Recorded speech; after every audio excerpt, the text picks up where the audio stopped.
I'm Jake Miller from the Educational Duct Tape Podcast, a part of the Education Podcast Network, just like the show you're listening to now. Shows on the network are individually owned, and opinions expressed may not reflect those of others. Find other interesting education podcasts at edupodcastnetwork.com.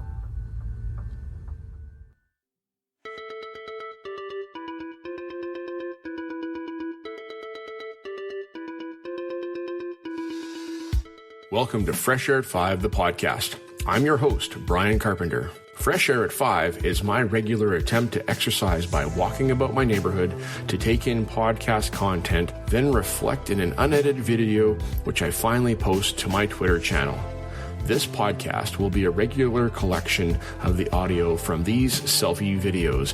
You can follow me on Twitter at FreshAirAtFive or check out my website, BryonCarpenter.com, for other content I have created and collected.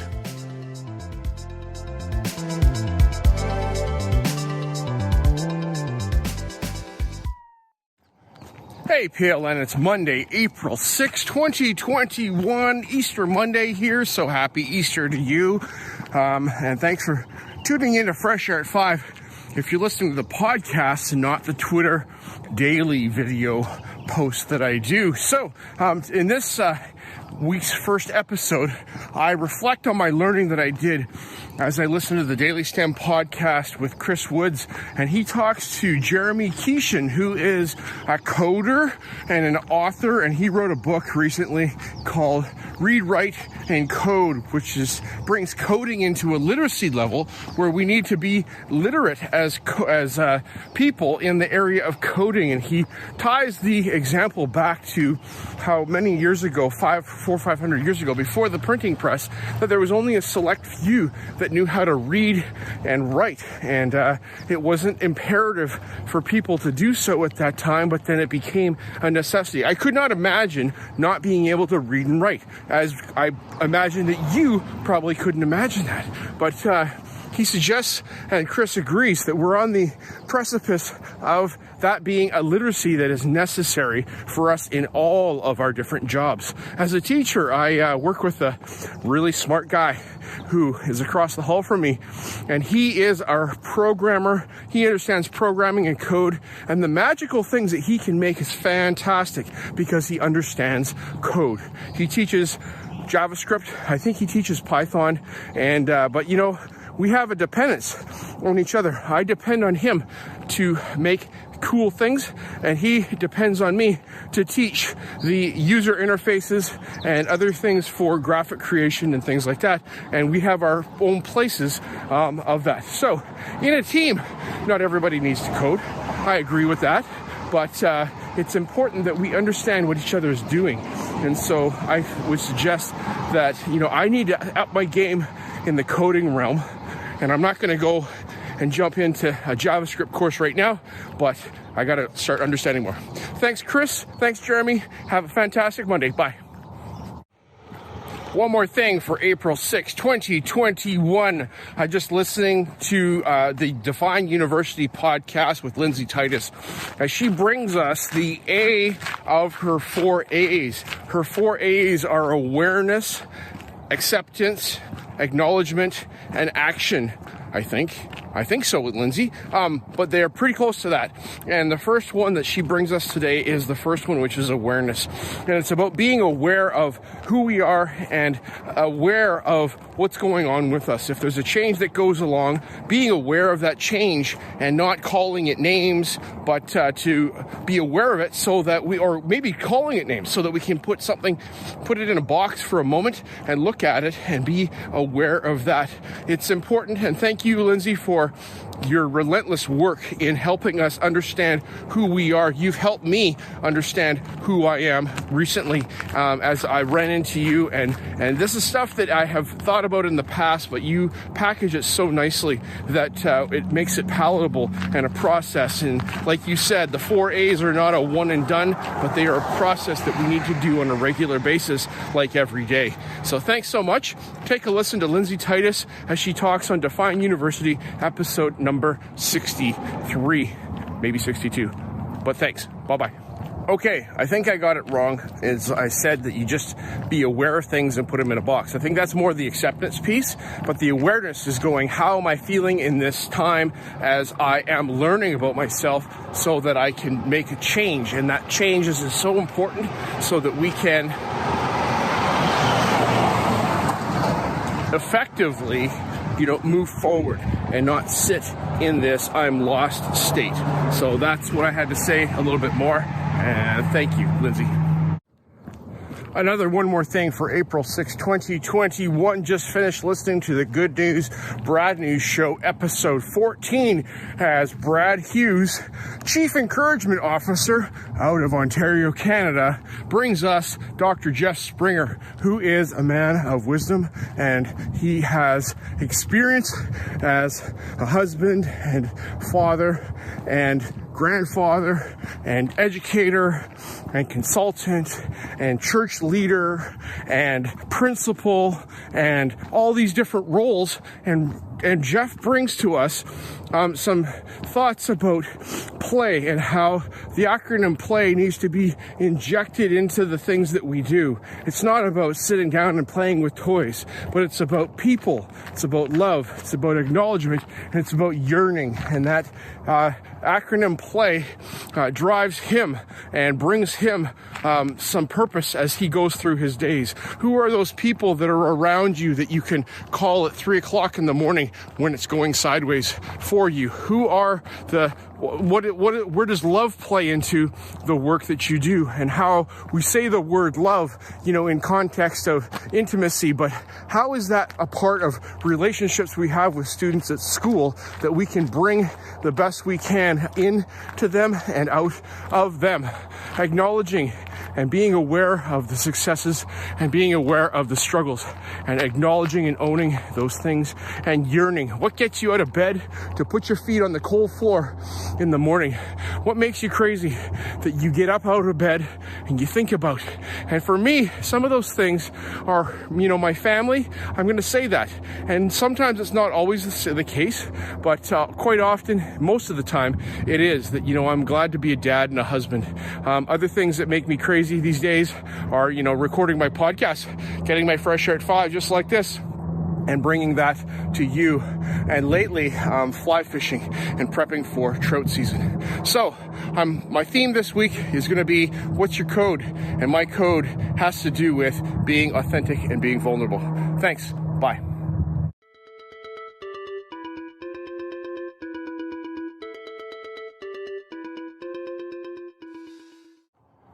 Hey, PLN, it's Tuesday, April 6, 2021, and this morning as I'm out here for Fresh Air at 5, the sky is clear, the temperature is cool, the birds are chirping, and it's a beautiful morning, and I can already see the light coming up in the eastern sky here, so the days are getting longer, and we're getting through this. I was talking with Tim Cavey yesterday, how he saw a blog post that Matt Miller put out, and I don't have it directly in front of me at all, but about, that this is the best time of the year for teaching because the days are getting longer, the weather is warming up, and, we're seeing a light at the end of the school year tunnel. And not that the school year tunnel has been bad, but it's been full and challenging, and that we're getting there and we're making it. So I encourage you to keep your chin up, and as you head into your day today, whatever that may look like, if you are on spring break still, or you are finished spring break and you're in it now until we get to the Victoria Day or Memorial Day long weekends, or whatever holiday that you have, the one day off between now and the end of your school year, that you can do it. Okay, this morning as I'm walking, I listened to Leader of Learning podcast with Dr. Dan Kreines as he talks to Dr. Chad Dumas about his work that he has done for his dissertation and a book that he wrote called Putting the C Back in PLC. And so I've heard the term PLC in the past, and one of my colleagues who became an administrator, told me that he was at a workshop one time about PLCs and about the structure and all the stuff that goes along with a PLC. And so, professional learning community. And so, I don't know, maybe we've watered it down by calling them professional learning networks or professional learning families and those things that we have on Twitter. But a PLC, in my understanding, is a more formal structure within a building and people to get things done. Take a listen to his work and this podcast as it describes and helps you move forward. Thanks, Dan. Bye-bye. One more thing for April 6, 2021, about professional learning communities that Dr. Chad Dumas and Dr. Dan Kreines talk about on Leader of Learning podcast, episode 111. I find it fascinating that we should have these structures within a school building. And now, it does sometimes, not or naturally happen that we have a group of teachers and educators that are interested in working together to make improvements to student learning. But this is more of would I say, forced structure or an implemented structure that gives teachers collaboration time to meet together to talk about student learning in the building and education and what each of them brings. Some things that I picked up from Chad that he talked about was the optimal group size for a PLC, a professional learning community, is 3 to 5 people. Having more makes it more complicated and is less effective in the work that he has seen. Having a social awareness as you're in that group, that you're making sure you're paying attention to the cues of others, that one is not dominating, but as we're taking turns in making sure that we are understanding the language and body language that others are using so that we can keep on task and on track, and also making sure that everybody has a voice. All right, we need to pause, we need to paraphrase, and we need to pose questions as we step into a situation as a school leader. Not necessarily meaning it is administrative, but it could be another leader level in a building. I'm that kind of leader in my building, and I do engage with many staff about technology and education, things that come across my plate that I share, but I need to be receptive to hearing back from them. Thanks so much. Have a fantastic day. Bye-bye.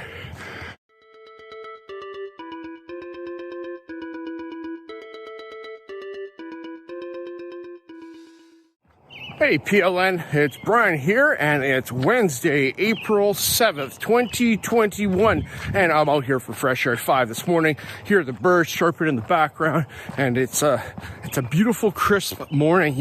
April's been chilly in the mornings here. We've been just above freezing every morning, and that's okay. But as it warms up in the day nicely, which is really nice, but not super nice yet.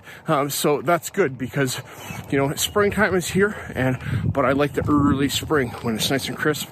We don't have snow on the ground at all anymore for many ways around us. We can go hiking and the weather's cooler so we don't overheat. All right, this morning for Fresh Air at 5, as I'm listening to podcasts, I listened to Educational Duct Tape with Jake Miller on episode 57 of season 3 as he talks with Dr. Monica Burns. And Jake, you've got a set recently of my favorite people with you talking technology and education. And Monica is one of those people that is up there on my list of people that I look up to and learn from and admire. So thank you, Monica, for the work that you're doing with education that you have done. Our paths crossed a number of years ago, probably 4 or 5 years ago, as you were, a big Spark advocate at that time. Not saying that you aren't now, but that you had written your book, 40 Ways to Inject Creativity in Your Classroom with Adobe Spark. And I got that book, and I was doing trainings at conferences. And so thank you for the work you did with Ben Forta in writing that book. I've shared it with a number of people and will continue to share it with a number of people. I like how you talk about student creation and having a tool that is diverse and vast, that has lots of opportunity and not just one. I'm a big Spark fan. I like it because you can do videos, you can do posts, and you can do web pages there with lots of flexibility in there for other things that you can do. Thanks all. Have a great day. Talk to you, Jake. Bye-bye. One more thing for April 7, 2021. And Jake Miller, you talked about the Jib Jag chili dog and how you got to stop for one when you're on your way home from that place in Ohio nearby where you live. I like how you talked about the need for flexibility in our understanding of how we do things, and to be able to demonstrate that flexibility and the need to problem solve in front of our students to model that. I had a teacher apologize one time for not being prepared when I was there as a helping teacher, because they had something to do that would take like 2 minutes to do, and they weren't prepared for me. And I said, hey, it's okay.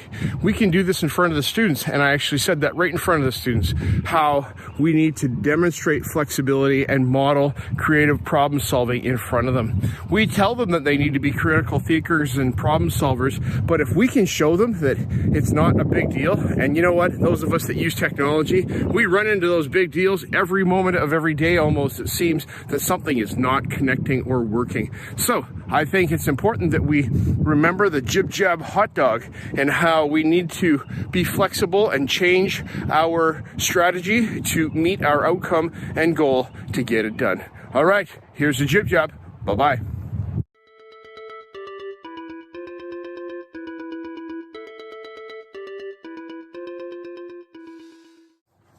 Hey PLN, it's Thursday, April 8th, 2021, and we are getting close to the end of the week. And you know, for me, honestly, this has been a short week, but coming back after spring break, having a 4-day week, then the Easter weekend, and now we've got a 4-day week here. I'm not complaining about the time that I've had off, but I'm not even complaining about the amount of work that I've got, but it was a lot of work that I had to do with marking for my online students. My online students are getting into crunch time here in the spring and ramping up their efforts because they haven't been ramping up their efforts. And I've got assignments flooding in and questions about chemistry and math and all those manner of things that happen when I've got 2 weeks of spring break and I've got 2 weeks or a 4-day long weekend that just happens. So last night I went to bed actually at 8:00 p.m. Unbelievable. I had to stop working, couldn't do it. Could not do it anymore.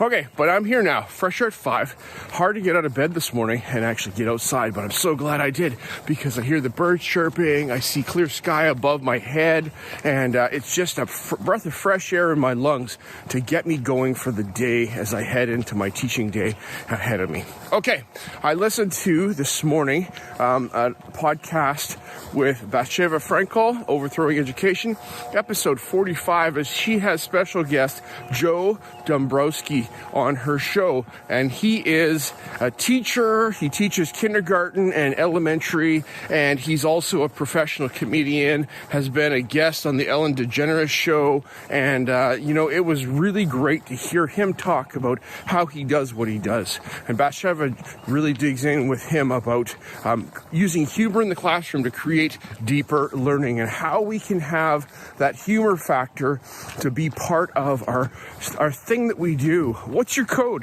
This podcast episode that you're listening to is about what's your code, and Joe's code is about bringing humor into the room to lighten the mood and to provide and build relationships. That's great. Appreciate it, and have a fantastic day. Take a listen. Okay, bye-bye. One more thing for April 8th, 2021. I just finished saying, what's your code? What is your code that you bring into your space? This week's podcast started off of listening with thinking about STEM and coding in the classroom. But what is it that you bring? What do you bring? What's your thing that you bring to your students that makes it your space? Joe Dombrowski in Overthrowing Education, episode 45 with Bathsheba Frankel, talks about the curriculum being not a thing that we can just go and drop in a room and it's going to work. But we have to have, the curriculum is more like a skeleton that we have to put meat on its bones to bring it alive so that it can have meaning and utility for growing student learning. So keep that in mind. You know, how do you take your social studies or English or your math curriculum and bring it to life so that it has some relevance and meaning to your students? The curriculum may say, and for relevance, say this. Well, you know, you got to say it in your own way. You got to say it with your own thing that you do and bring that. So one thing that I do is about building relationships with my students. And I do use humor to a point, but not like Joe does because I'm not a comedian. I start off with a would you rather question every day, and my students look forward to starting off class that way to have a discussion about something completely irrelevant to what we're actually doing. Sometimes it's connected, but sometimes it's not. It's more seasonal or things like that. All right, that's my thing. And I also bring creativity and how I share and model my creativity. I bring myself. I talk about my weekend adventures. I talk about things that I do outside of school to show that, you know, Mr. Carpenter is a real person and he really cares. So that's about it. And thanks so much. Have a fantastic day. Okay, bye-bye. Hey PLN, it's later on April 8th, 2021 for the late edition of Fresh Air at 5. And as I'm out here delivering papers this evening, I was listening to episode 54, or actually it's episode 53 of My EdTech Life as Fonz talks with Dr. Rene Corbet of university down in Texas that he attended for his master's program. Can't remember what it was, but he talks about, are we ready for learning in the digital age? And it talks, the centrality of the conversation was around microlearning and what is microlearning and how can we build assessment and learning objects that we can use to promote microlearning. I think it's very much like our just-in-time learning that we do, but maybe sometimes the chunked information, the information in micro-sized bytes is too macro and it's too big.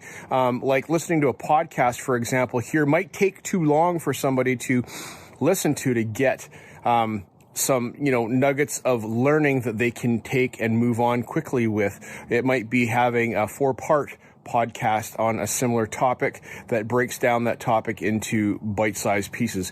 You know, I have done this and I do this with my students as I create learning artifacts in my face-to-face classes. I will run and show them a tutorial on how to do something in Adobe Spark and then pause and stop and then come back and do another part of it and then share that with them so that they can carry on themselves and use that learning that they did to, you know, get their task done, which is bigger than the smaller 2 pieces on its own. As far as assessments go, I think that's the challenging part, is how and when do we do these assessments? Do we do it after every micro lesson so that we can do that? And how do we do that so that we can actually manage and sustain ourselves as educators to be able to find out whether students know these things? All right. Thanks, Fonz, and thanks, Renee, for your conversation, and I appreciate it, and have a fantastic rest of your evening. Bye-bye.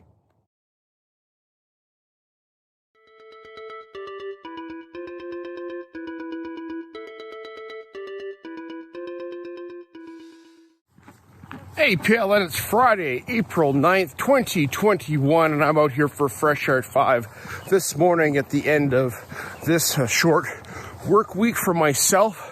I've got 1 day of school left, which includes marking and supervising exams and prepping for next week as I get back into a full 5-day work week. My weeks of teaching, I teach 2 and a bit days per week in various spaces at my school. And yeah, so here we are. It's Friday. You made it. big cheer, we made it. This morning as I'm out walking, I listened to the Staff Room podcast, episode 80, titled, "Are Teachers Really Burned Out?" And, Shay and Pav, thanks for bringing this to the fore, as we need to be aware of the stress that is upon us in these times that is stressful like no other because of COVID, on top of the various ways that education has changed. And, I was at my dental office yesterday and I said, I'll see you in a year and hopefully I won't have to fill out these COVID forms. And it's those kinds of things, the hand washing, it's the social distancing in class, it's the having to eat lunch, Pav, like you said, during instructional time because there aren't enough supervisors to supervise the students while they eat their lunches because they can't go to the cafeteria where one supervisor can watch 200 students. Things like that are really grating and hard on all of us in the system. I watch our secretaries at school and they are spent and they're answering the phone and they're running guard to protect us teachers and admin from the relentless onslaught of maybe silly questions, maybe important questions, but how to gatekeep that.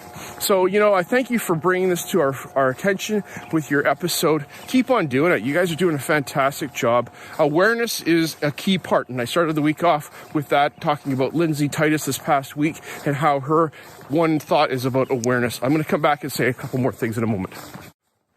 One more thing for April 9th, 2021. Okay, about awareness and how I started off the week this past week, looking at how we take care of ourselves. And Lindsay Titus in her episode, I can't remember the number, but if you look it up for the Defying University podcast, she talks about awareness and how we need to, one, reflect on how we are doing, what's going on, so that we can reflect and pay attention to that. And secondly, we need to be ready to make changes to that. So, Shay, you've said in your episode today, on episode 80 of the Staff Room podcast, that reflection is a part of it, but taking action to make sure we do something about our observance is really important. So that's key.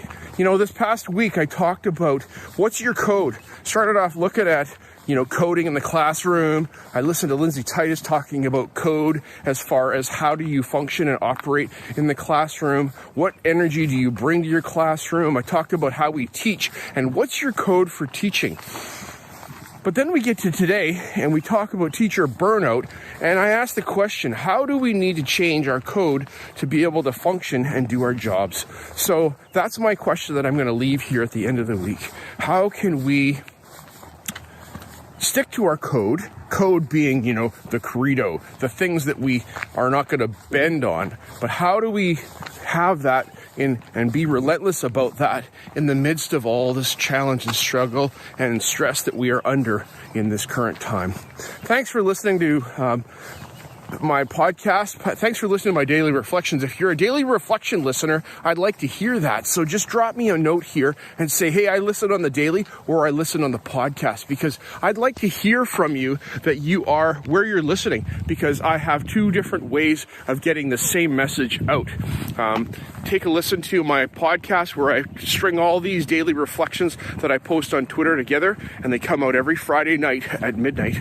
And so episode number 14 is dropping tonight. Thanks. Have a great day. Talk to you soon. Bye-bye.